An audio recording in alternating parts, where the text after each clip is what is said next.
Good evening, everyone. Welcome to another episode of the Bed Tech Show. We are here to share some exciting tech news with you tonight. We're your hosts, Ben and Ethan, and we will kick it off here with Netflix and how Netflix is simply for the rich these days and no longer something that is mainstream. So it looks like nearly two-thirds of millennials and Gen Z consumers have canceled a streaming subscription of Netflix within the past 6 months, according to a Deloitte survey. Amid mounting inflation, millennials and Gen Z have realized how much they could save by cutting back on streamers, and all expenses started piling up. And with that, looks like Netflix was one of the first things to go as people are reconsidering their finances here in our economy.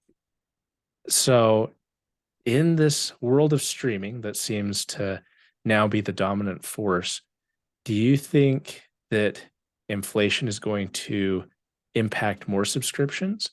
Or do you think that this is just because of Netflix's choice on password sharing?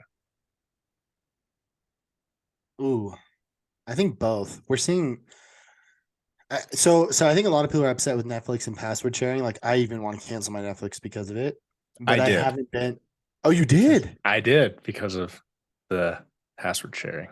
So I haven't been hit by it yet. My brother and my brother-in-law both use my Netflix, and I haven't gotten any emails yet from Netflix, nor has my fee changed. Oh, nice. So, but when it does, you better believe I'm probably going to cancel. But back to your question, is it inflation or password sharing? Netflix specifically, I think it's both because um they didn't change any of their pricing. If anything, they increased their prices, and then they are being stringent on password sharing, which is like, why am I paying for multiple screens if I can't use them on any device anywhere I want? Right. That's stupid. So I think a lot of people are mad about that, so they cancel Netflix. But we're seeing increased pricing across the board. HBO increased. I think Apple TV. Yeah. I'm Uh, not happy about either of those. yeah, Nevertheless, and I think a couple others that I'm probably missing.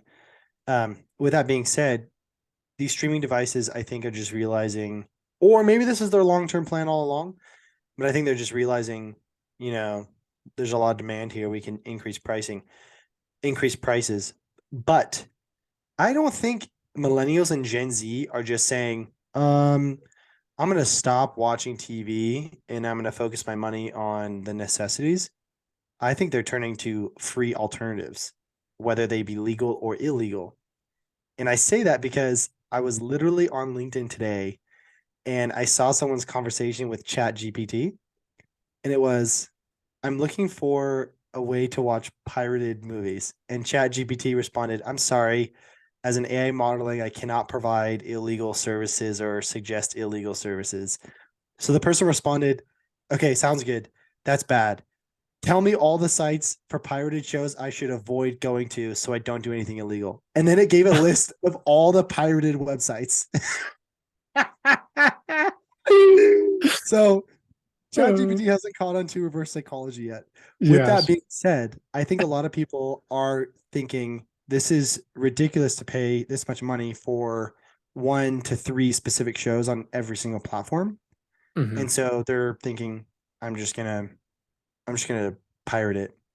Um, I think the pirate age is It's coming back. ramping back up. Yeah, Bring back the Napster. yeah, yeah. This time with video. Yes. So, what are your thoughts here? Do you think that the cancellation here, especially for Netflix, is going to make the Netflix and other streaming services reconsider, even though they just recently made changes? Ooh, you know, I want to say yes, but I think Netflix is going to be kind of petty and they're just going to keep their new pricing model regardless of the user experience.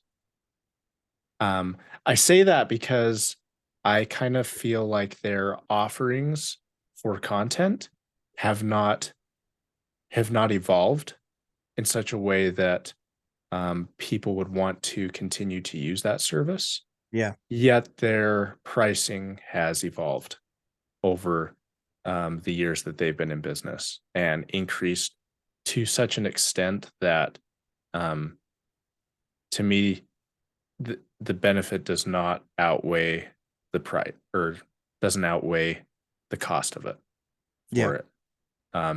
There's just to me there's not enough content worth the monthly fee that Netflix charges. And even though they keep raising these prices, keep putting new things in, I I really don't think that this is going to change their mind. They've kind of I don't think they're going to backpedal. They might pull Yeah. an Nvidia here where they just keep raising prices and expecting people to pay the higher price, and that's They just the way it is. they double down. Yep. Yeah. Yeah, I they're agree 100% with your statement that their pricing has increased, but the quality in the quality and quantity both of their content has not matched the cost that they're charging. They lost over the last 2 to 3 years, they lost a lot of popular shows. The mhm, Office, Friends, they also lost Parks and Rec. Those are just a few, right? mhm, And a lot of the Disney stuff they lost over the last, 2 to 5 years. So I agree 100%. They're losing content. I think a lot of people are just going to realize it's not worth it. yeah, Yeah, it's very difficult. It kind of makes me wonder. It kind of makes me wonder if people either they go to piracy or they turn to one-time purchased ownership of content like mhm, DVDs or you know digital video purchases on yeah, some kind of platform. mhm, Because if you buy a series, for example, I used, we watch Friends. We love Friends, right? If I buy Friends, the whole series set or whatever it might be online, let's say it's $60 to $100. That's like 4 or 5 months subscription. That's not mhm, that bad. And then I have it for ideally lifetime. forever. Yeah, Yeah. Yeah. And, there's software out there where if I purchase it, I own it and I can save it, hard copy, cold storage on a hard drive, anywhere I want. mhm, You know, that's only 4 months. I'm not watching everything on Netflix. I'm only right, watching a handful of shows. yeah, So yeah, I think it's we're gonna see a trend where we see increase in piracy and increase in those one-time purchases. That's my thought. I could be wrong though. yeah.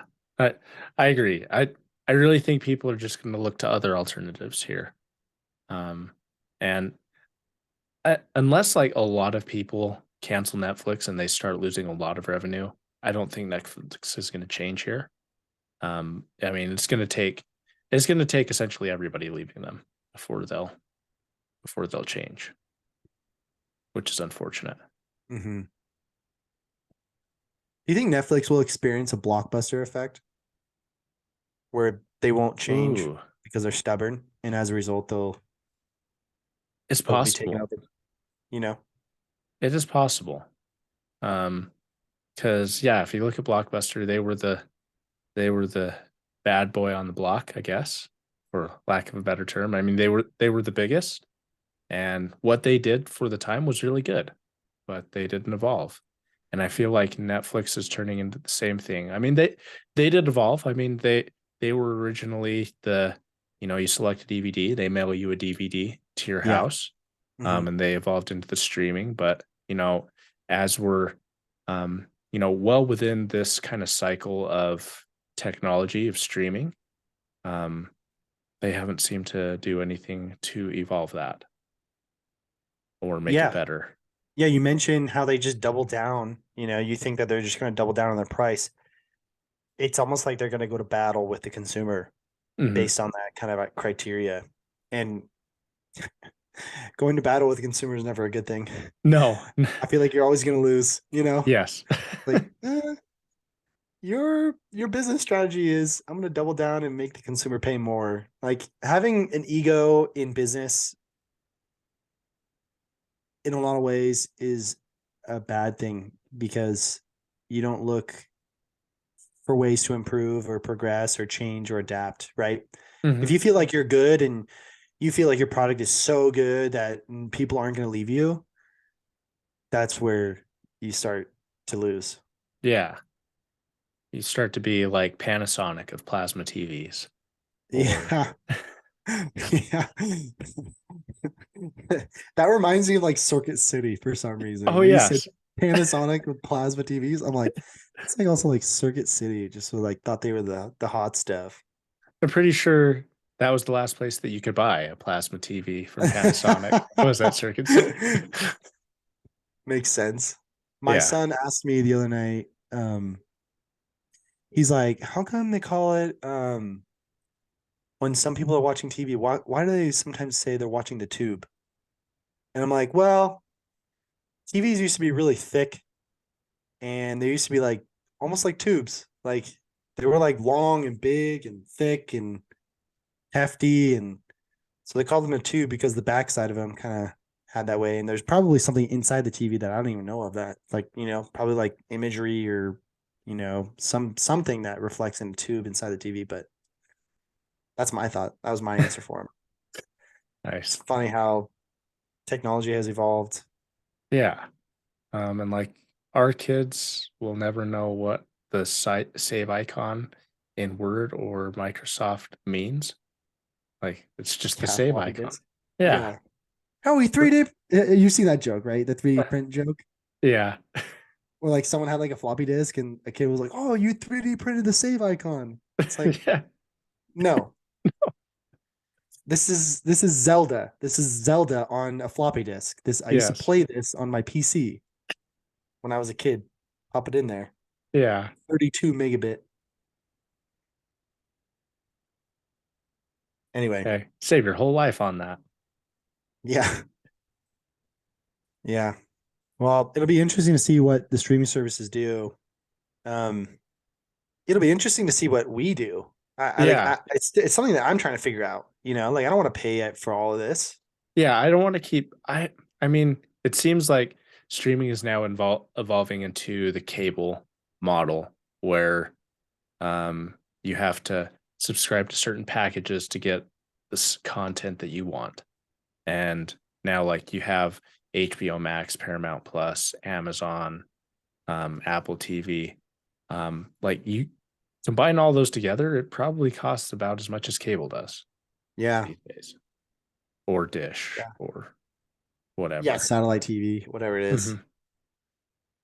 Yeah, I thought of like identifying the shows I want to watch, waiting until that show is completely done, and then for the next month or whatever it might be, week, you know, probably month because they charge on a monthly basis.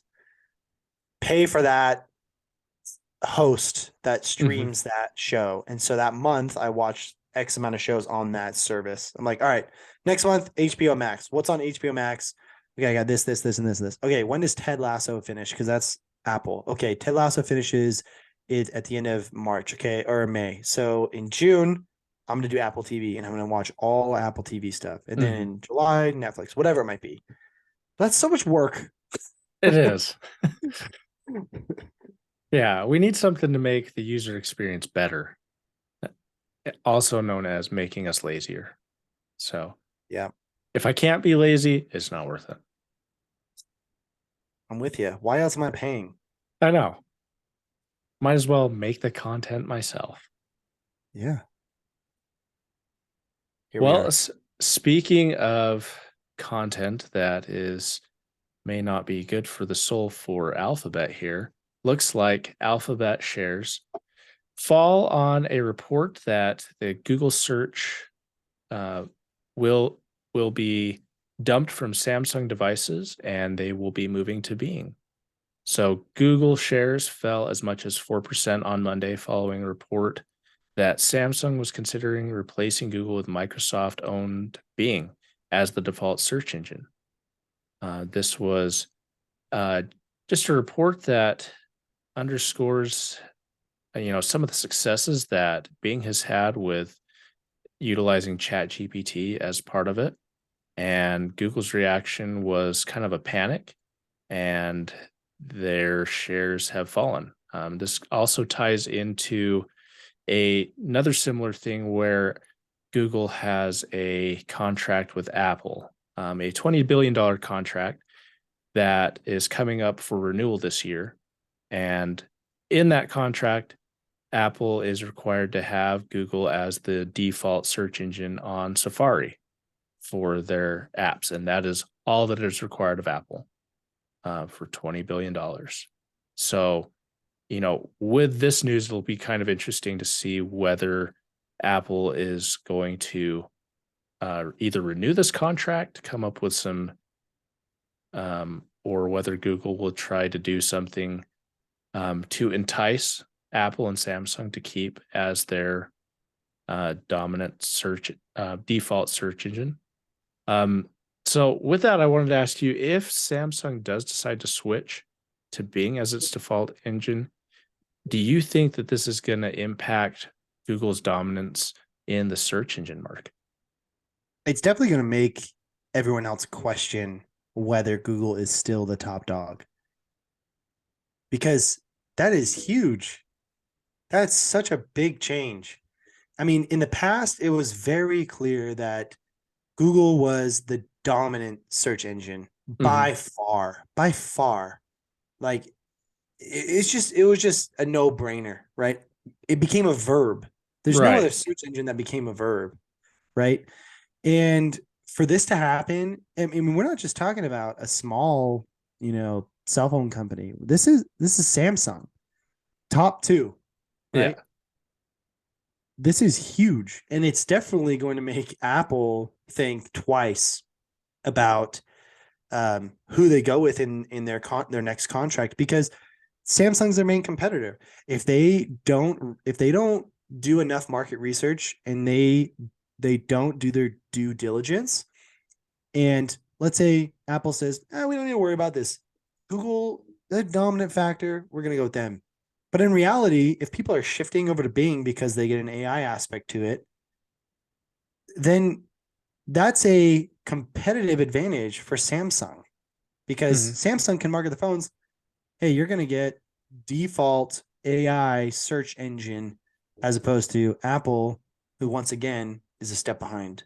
They're just Mhm. normal, regular, boring Google. Um, I think this will heavily impact Google's options when it comes to contracting and becoming the default engine, because it's going to make people second guess.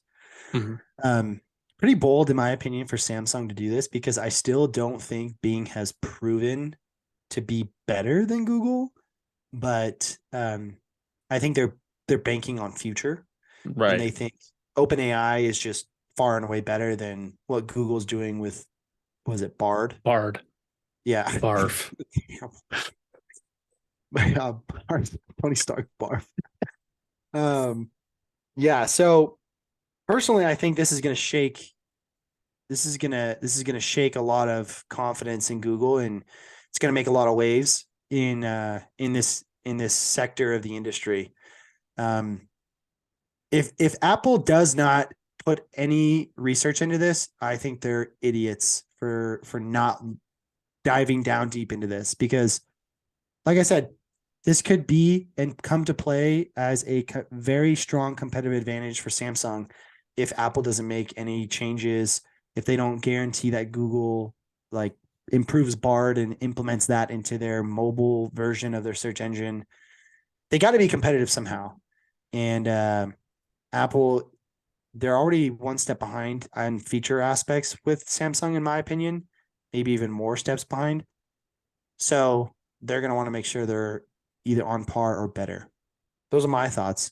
Do you think that this change from Samsung is really that big of a deal? Am I overhyping it, or do you think it's really not that big of a deal and Samsung's making a mistake here?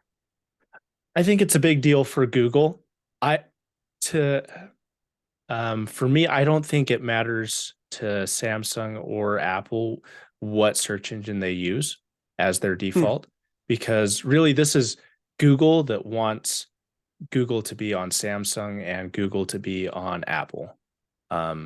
Really, other than money, Samsung and Apple don't really get any benefit out of this deal other than money.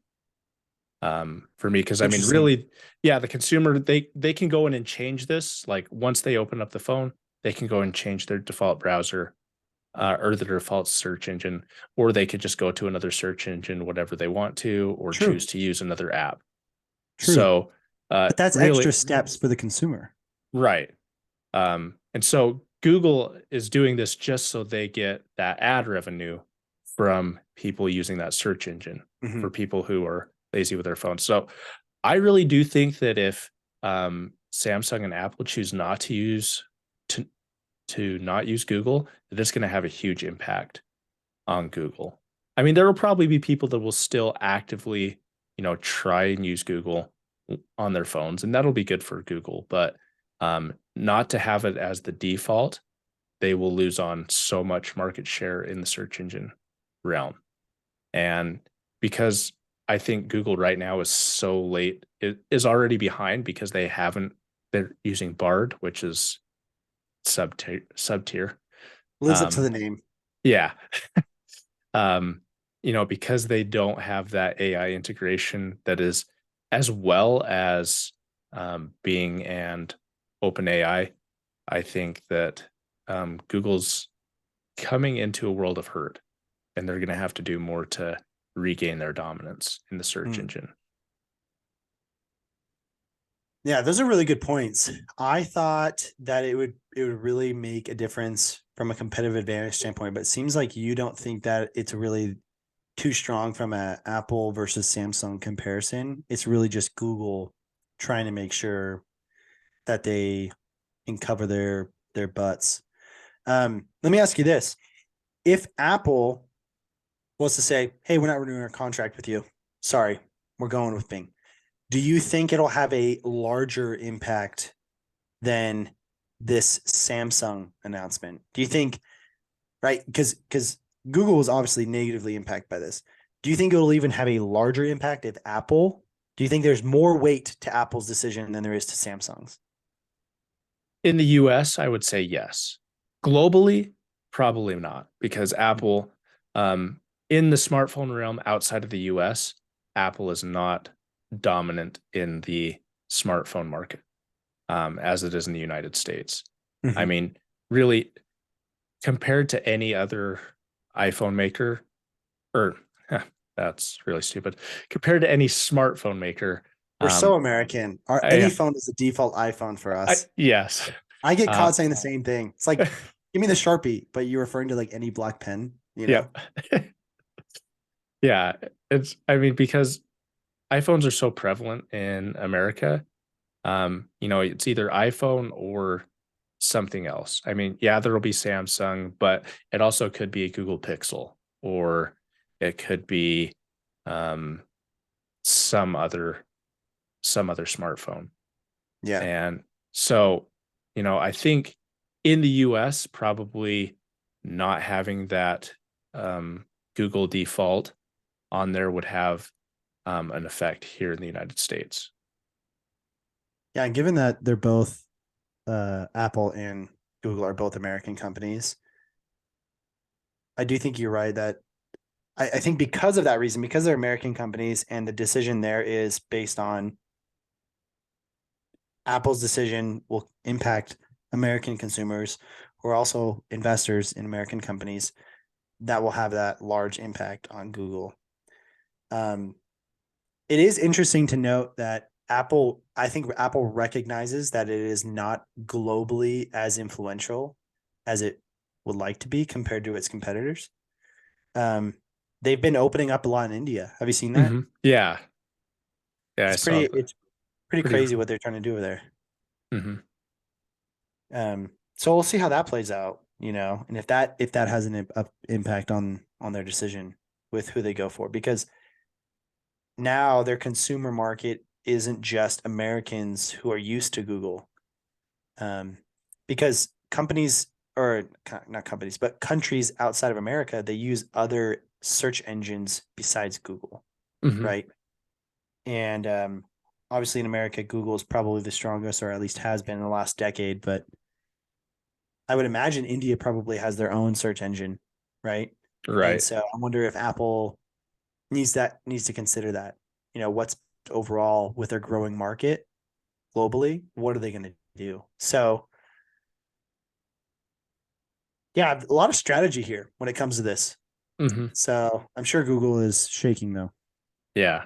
And and I guess it kind of shows by their share loss that investors are also losing a little faith, or confidence in Google's ability to make this through. Mm-hmm. All right. Speaking of things that do shake the faith of other gamers, looks like PlayStation is acquiring Firewalk Studios and is building an original AAA multiplayer game. What do we have going on here, Ben? Yeah, so Firewalk Studios, it's game development studios that was founded by a former Bungie member or a couple of Bungie members, which Sony also acquired Bungie, right? Yes. Which Bungie was bread and butter of Microsoft in the early days, Halo Hmm. founders, right? Now it's Destiny, and that's owned by Sony. Don't be surprised if that goes exclusive by Yeah. Sony. Now, members from Bungie left, started Firewalk. That's being acquired by Sony PlayStation, and they're hoping to pump out a AAA game. So they're working on a new multiplayer game. We know Sony has phenomenal single player RPG games that are exclusive, which makes Sony so competitive from the gamers aspect, from the consumers aspect. And they're trying to break into the multiplayer market because things with Call of Duty and Activision, a lot of multiplayer games there.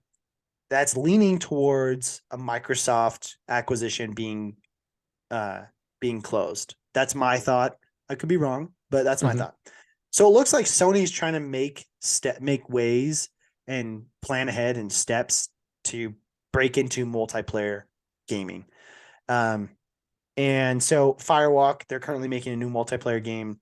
Um, it's like I said, it's part of Sony's strategy to expand their first party game development capabilities, strengthen its position in the multiplayer market.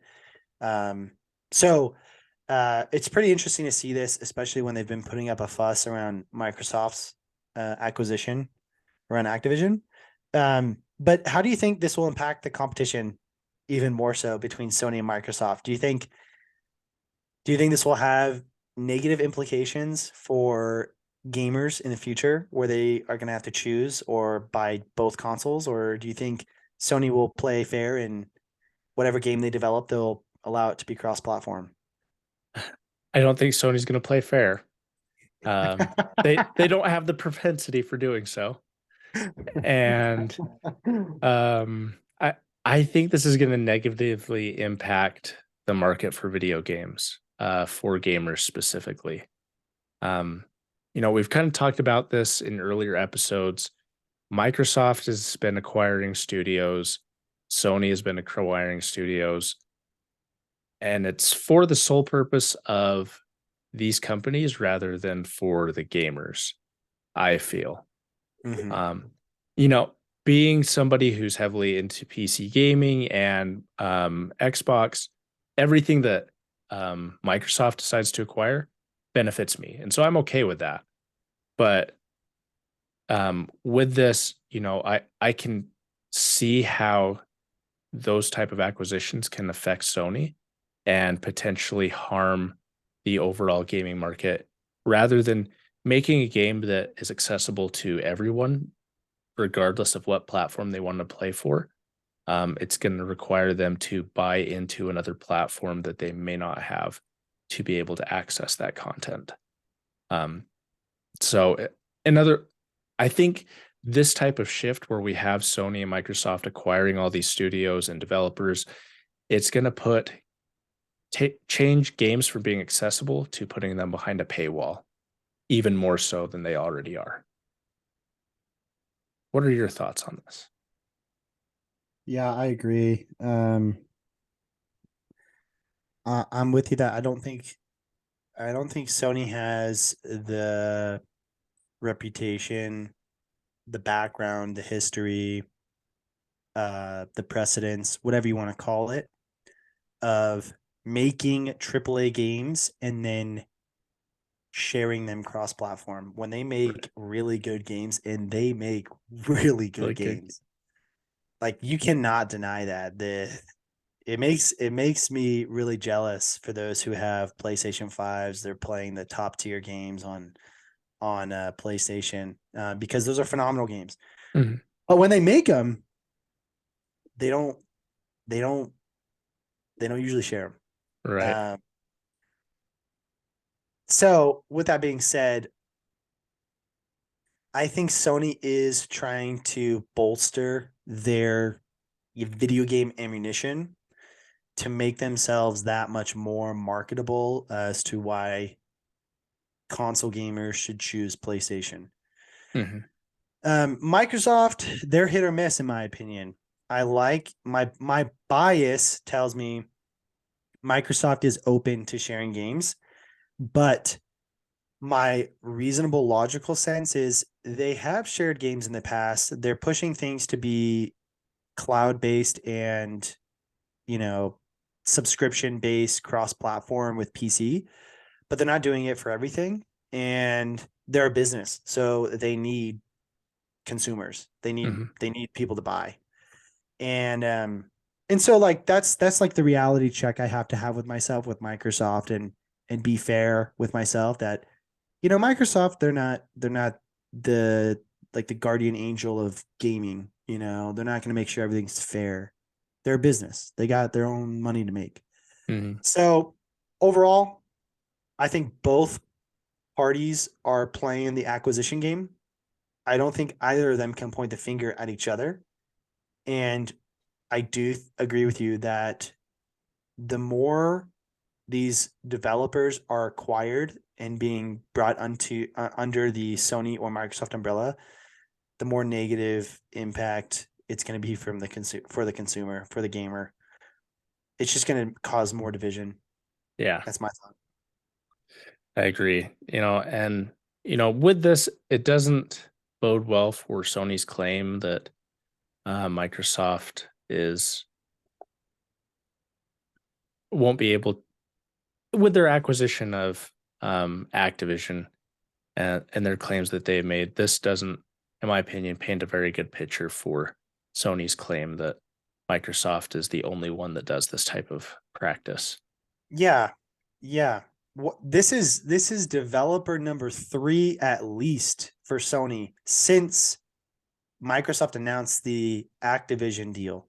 Yes. And so for them to be like, Microsoft's acquiring companies, they're gonna go exclusive. It's like, well, you've acquired 3 yourself. Hmm. They're nowhere, they're not as big, granted, but you're still doing it. Yeah. Still the same thing here. So Yeah, it, they're both it's playing the gonna, game. yeah. Um, so I hope that this doesn't affect gamers too much. However, I do fear that it is going to, and it's going to shift the way that gamers have access to content and the ability to be able to play a lot of these games that are being developed.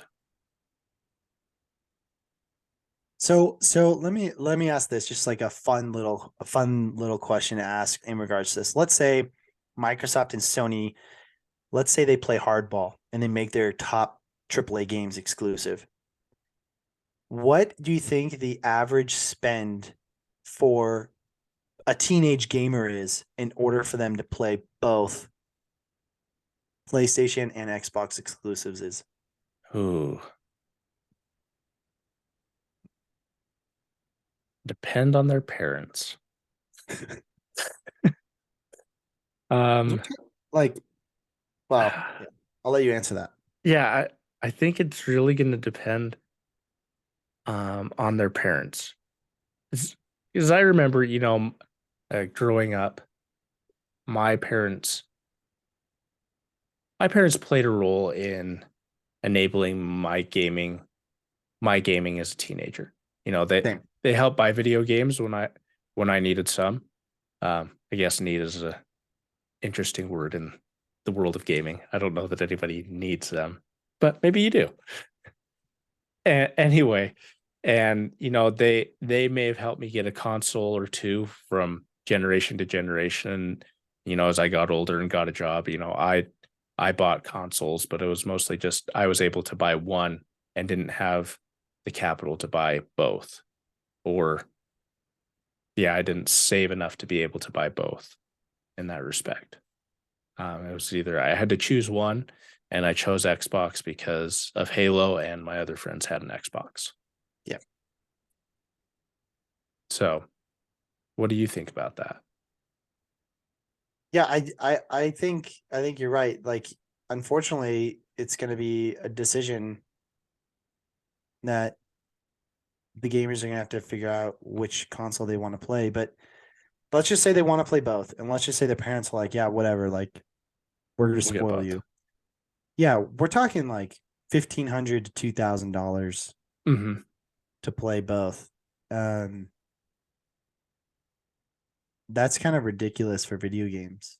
Yeah, it is. Because I mean, games now, what they're like $70 Yeah, they for a upped them. brand new game. Yep, Um, 70 your bucks. consoles, I mean, I don't say that. I guess value for dollar, they haven't really increased. Um, and they're $500, which I'm not saying that that's cheap, but it's not like it's not egregious. Agreed. Agreed. Not 100%. Yeah, I think that's actually a really good thing that the console producers have done a good job of is the price point. yes. Um, and so I know like Microsoft and Sony, they lose money on console sales for that, but they make it up for it with video game sales and everything else. So it's not like a GPU that's $2,000 now, and that's a normal price. That's ridiculous. Not that I'm bitter about that or anything. Darn you, Nvidia.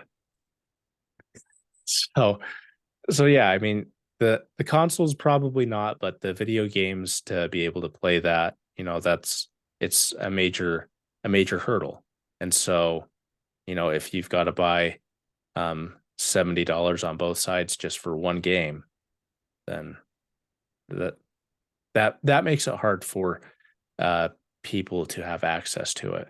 Even people with parents or when resources are abundant in a Hmm. family. Yeah. Yeah. I was talking to some friends. I mean, even just in the next few months, we have two big games coming out. We have the next Star Wars game coming out.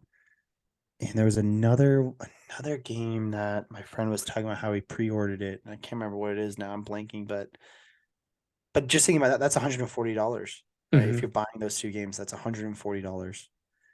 And And if you're getting like the deluxe or oh um yeah, the premium edition, that's 200 bucks. yeah, $200 easily. Yeah, and that's like only what's been coming out the next couple months, Hmm. right? They're cranking out, it's usually like a good game coming out every quarter to 6 months. So you're spending a couple $100 every 6 months. Yeah. And not all of them are on Xbox Game Pass or PlayStation subscription model. Yeah, it's just if you get to do both, that's a lot of money. Yeah. It's a lot of investment for that. Speaking of some investments, looks like the Tesla stock has tumbled over 9% to a near 3-month low due to profit concerns here. So on Thursday, it hit lows not seen since late January as the EV maker reported gross margins below 20% for the first time in nearly 3 years. This is been attributed to the slew of um, cuts, price cuts to their vehicles. Over this year, there have been price cuts of price cuts 6 times since start of the year to reinvigorate demand, and also to go in line with the new rule for the federal tax credit for EVs. Elon has said that it's difficult to say what the margins will be, and an interesting effect of what their price cuts have done.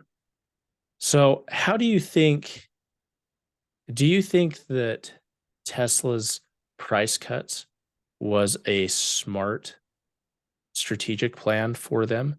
Or do you think that it it was too what's the word I'm looking for? That it was too aggressive such that it's going to negatively affect their business in the future? Mm. Oh man, there's so many aspects to the strategy. It's really hard to really determine that in the short term, right? Because they just did the price cuts. I mean, they've had a couple of times where they've cut. Um, I personally think that they're able to maintain brand value. I know, and I know I'm saying this with the fact that they just lost 10% in their value, right? Mhm. Um, like 10% for Tesla is huge in 24 hours. That's massive. Right.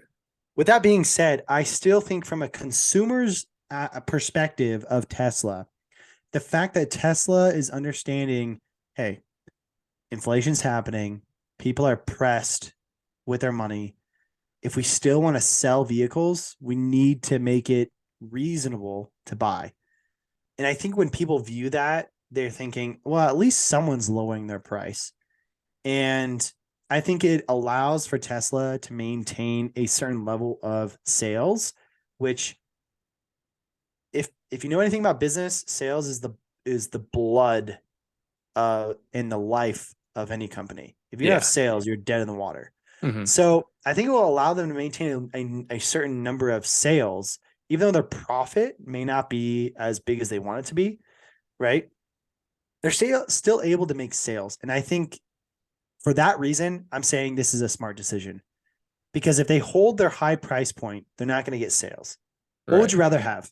Would you rather have, uh, 5 sales at $50, or would you rather have one sale at $70? It's like, okay, what makes more sense? Right. So they may not be as profitable as like what they could have been or should have been based on financial predictions. They didn't hit their quota, or not. I shouldn't say quota. Their They didn't hit target. what yeah, exactly, their target. And as a result, people are like, oh my gosh, you guys didn't hit your target. You're 300 million off. They were still $1.3 billion profitable. Like they Yeah. were still profitable. And I don't know. I think it's a really harsh reaction from the market. I still think they're playing Tesla's doing the smart thing here and lowering prices. Yeah, I agree with that.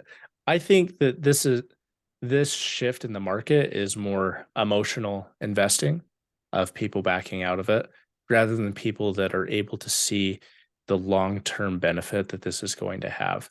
I completely agree with you that, while their profit margin may not be as high, they're able to maintain or increase a high amount of sales. And that's going to, you know, as they continue this on for multiple quarters, it's potential that they'll be able to get to that same or increase that amount of profit than they would have gotten at the higher price point. Mhm. And one other thing that I think strategy that they have for this, I really think the reason that they're doing this is to undercut the competition and essentially make them bleed in such a way that they do not that other people do not sell EVs, other car makers. Hmm. Interesting. Push them out Because of the market. yeah, because Tesla is uh like right now the only company that is able to have profit when selling an EV. Because you look at Ford or you look at Nissan or Chevy, they are potentially losing money each EV that they sell because they have not been able to master their EV production market in such a way that they are able to generate a profit. And so by lowering their prices, it's going to force them to lower their prices as well to still get sales.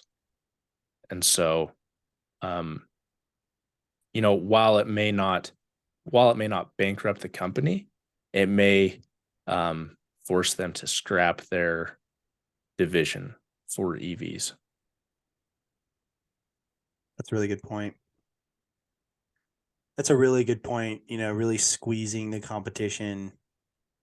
It's almost like a game of tag. Like, Mhm. all right, I'm down here at this price point. Come and get me if you can.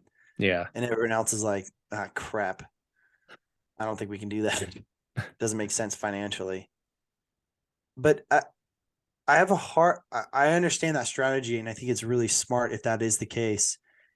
But I will say this: I have a very hard time believing that car manufacturers are going to eliminate or reduce their EV production just because the demand, whether it be from the consumer or whether it be from government regulation for EVs and clean energy and climate awareness, it's pushing for more and more EV production Mhm. across the board. And so for that reason, I just don't really see any of the major players in car manufacturing reducing or eliminating their EVs. Now, maybe that means maybe that means they do, and everyone is just like, if you want an EV, you got to get a Tesla. Like that's Mhm. it. You know, maybe it turns into that.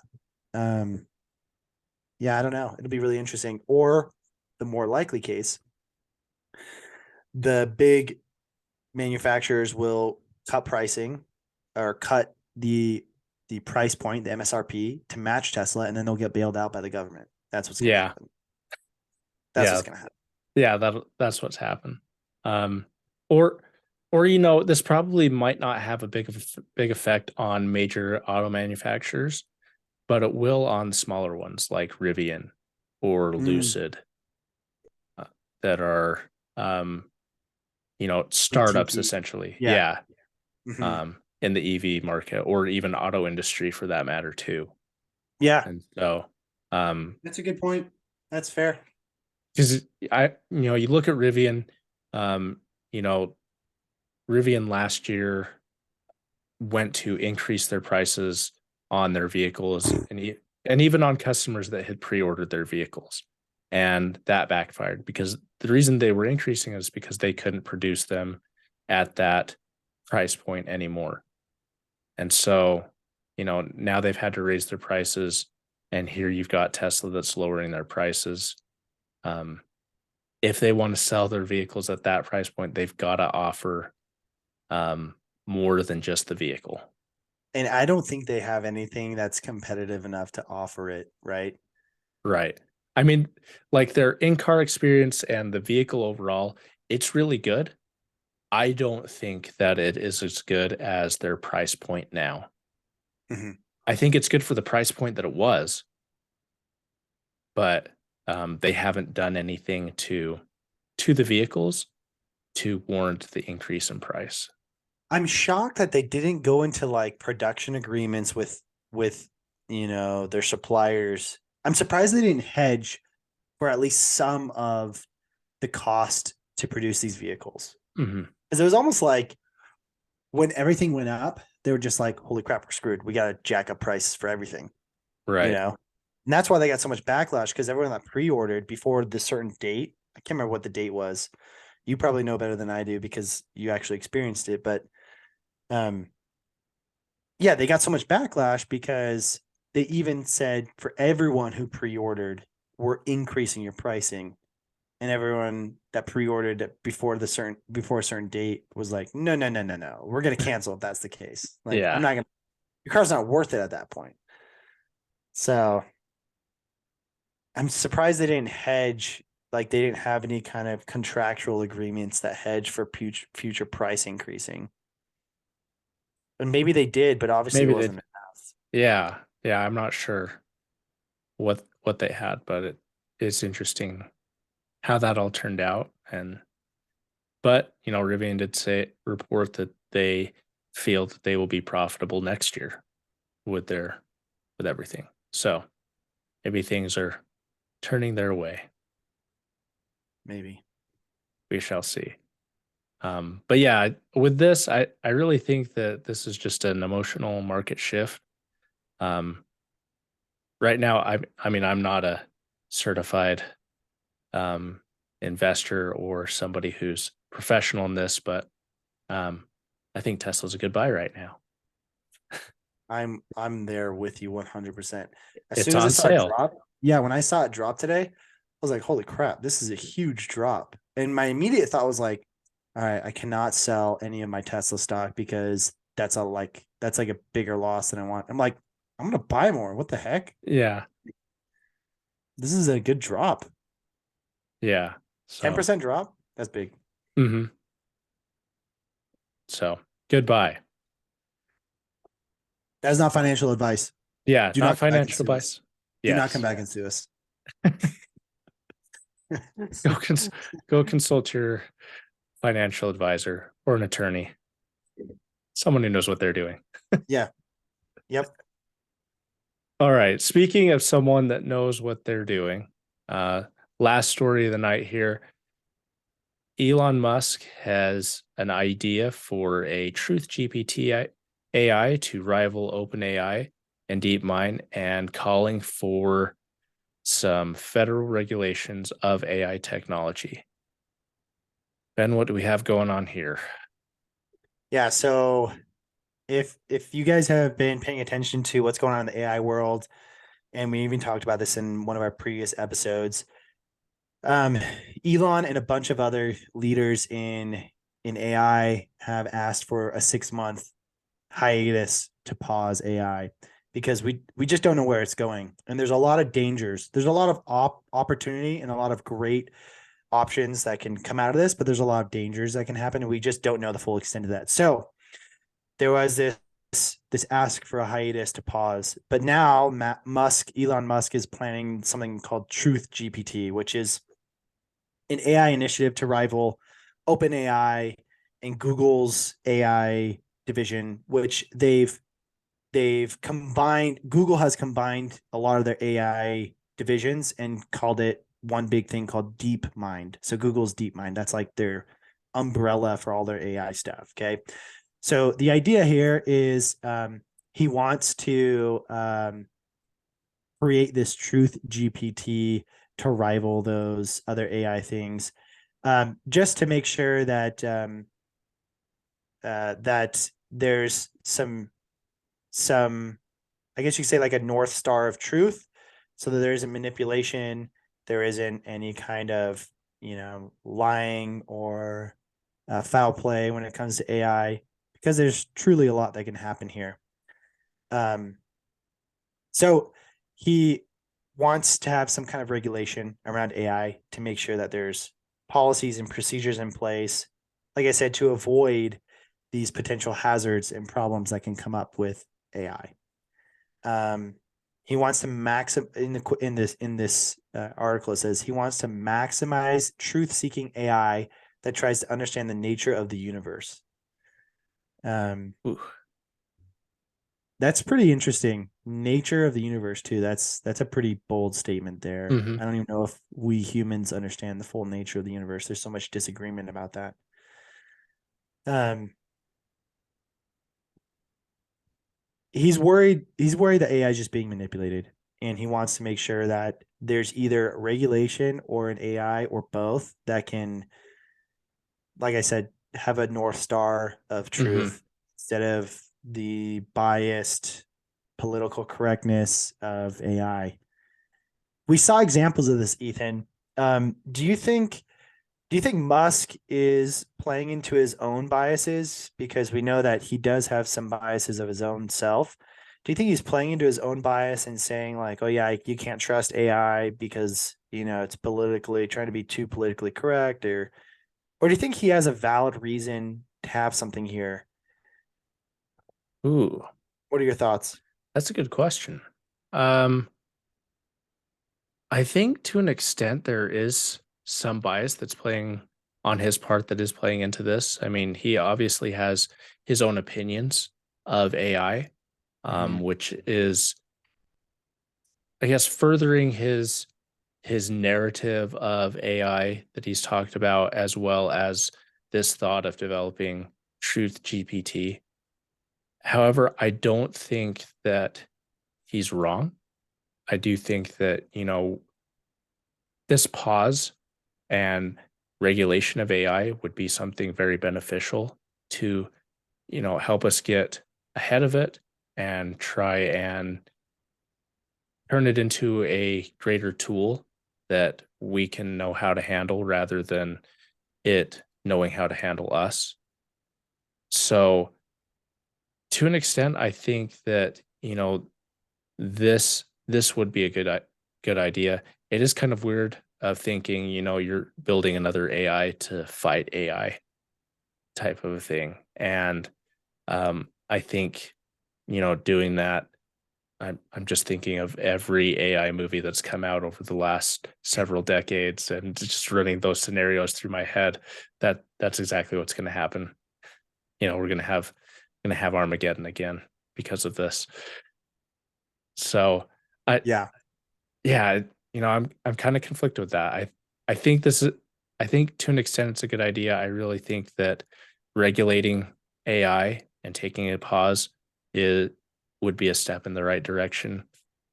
But I do think Elon Musk's personal opinions and his own biases are having an effect on the narrative that he's sharing and his ideas that he has. What do you think?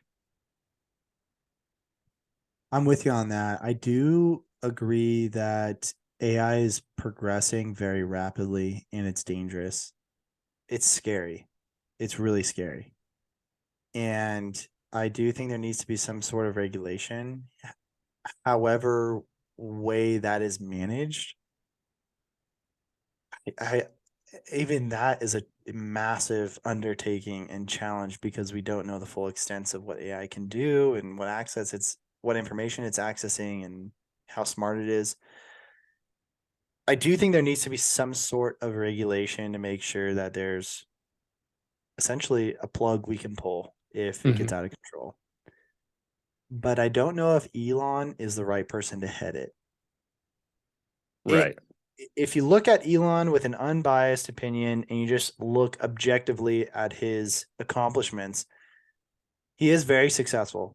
He is not an idiot, obviously. Very intelligent, and a lot of intelligent people work for him or he has access to. With that being said, he's in the AI game. So Hmm. I don't know having him who's competitive in the AI game. I mean, he has Neuralink. I don't know if we should have him be the head of the regulation platform. That's to me, that's It's a huge conflict of interest. exactly, exactly. So there, I think it's good that he's calling something out, but I would love to see him removed from the steps going forward. Yes, It's my opinion. I agree with that. So, it's going to be, yeah, I think if anyone has a conflict of interest in this, it is Elon because he's in the AI game himself. And so it it almost cloud to me it might cloud his judgment or um definitely affect how the outcome of anything that comes forward with this, whether it is regulation or whether it's another AI to fight AI here. So it'll be interesting to see how how we handle this as a society and what we do to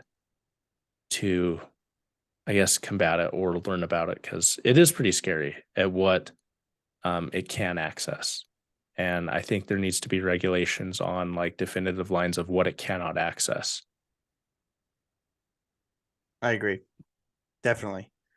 Um, and I don't know if we'll be able to catch it if it starts to get smart enough to push the boundaries. Mhm. If we have those restrictions in place of what it can access, if it gets smart enough to a point where it starts trying to break through those barriers and access information it shouldn't, I don't know if we'll be able to catch it and shut it down. Right. Yeah, I agree with that. Well, we want to thank everybody for listening to our show and supporting our channel. It's been great to bring these episodes to you and this news to you. So please make sure you hit that thumbs up button if you liked it. If you didn't, that other button seems to be okay too. Make sure you send it to somebody you dislike. As always, ringling that dingling button so you never miss any content as it's posted on the channel. Till next time, you all have a wonderful evening. We'll catch you in the next one and stay classy. Peace.